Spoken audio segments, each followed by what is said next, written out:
İnsanlar fıtri ihtiyaçların giderilmesi anlamında gayrimeşru yollara tevessül etmenin de yolun açık olduğunu, ifsadın da bu kadar açık olduğu bir dönemde, yayın olduğu bir dönemde bildikleri, gördükleri, yaşadıkları için bu husus anlaşılmaktan biraz uzak kalabiliyor. Ancak İslami hassasiyete sahip olan insanlar, nesilleri muhafaza etmekle mükellef olan kişiler olarak bizler evliliğin ne kadar büyük bir anlam ifade ettiğini biliyoruz.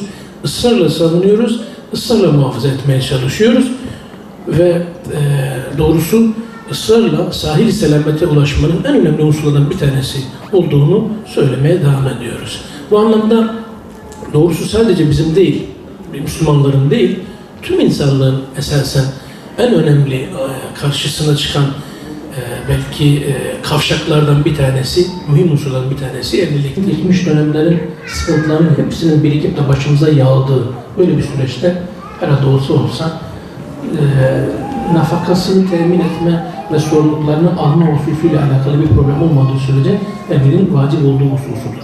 Kişi büyük çoğunlukla bu şekilde kendisini konumlandırmalıdır. Zaten ondan ötürü bizim de en fazla ehemmiyet verdiğimiz hususlardan bir tanesi odur.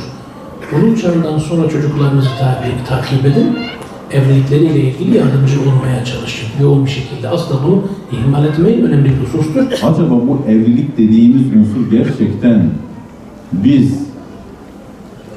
hani formalite olan bir şey mi yapmaya çalışıyoruz, yoksa keyfi, hevai bir şey mi, yoksa İslam'ın anladığı anlamda bir insanlığı insan etme projesi olarak mı görüyoruz?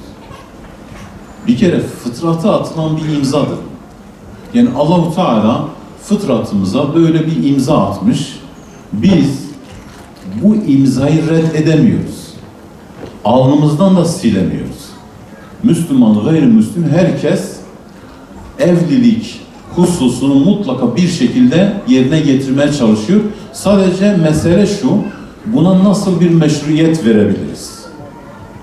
Bütün toplumlarda bu var. Nasıl bir meşruiyet verebiliriz? Bu meşruiyet İslam'da, İslami hükümlere göre olunca diğer toplumlarda kendi hükümlerine göre. Diğer toplumlarda geçerli olan hükümler eğer ortak paydalar ve algılarsa, bunlar kabul ediliyorsa evlilik meşrudur. Değilse gayrimeşrudur. İslam da kendi penceresinden bu işe bak. Neden kolaylık göstermiyoruz ki? Biz kolaylık gösterelim. Diyebilelim ki nasıl uygun görüyorsanız, hazırlığınız nedir? Ne yapmışsanız kabulümüzdür. Bizim kızımız sizin de kızınızdır.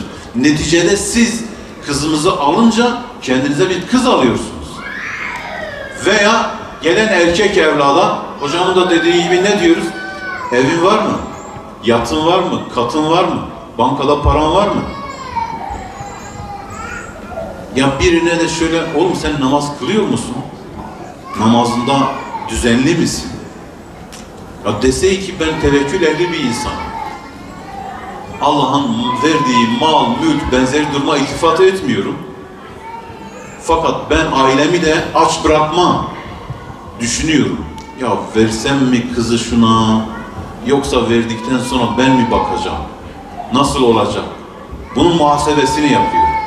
İşte evlilikteki teşvikte ne tevekkülden yana sırtımız pek, ne de bu konuda kolaylık sağlama konusunda bizim kalbimiz rahat değil.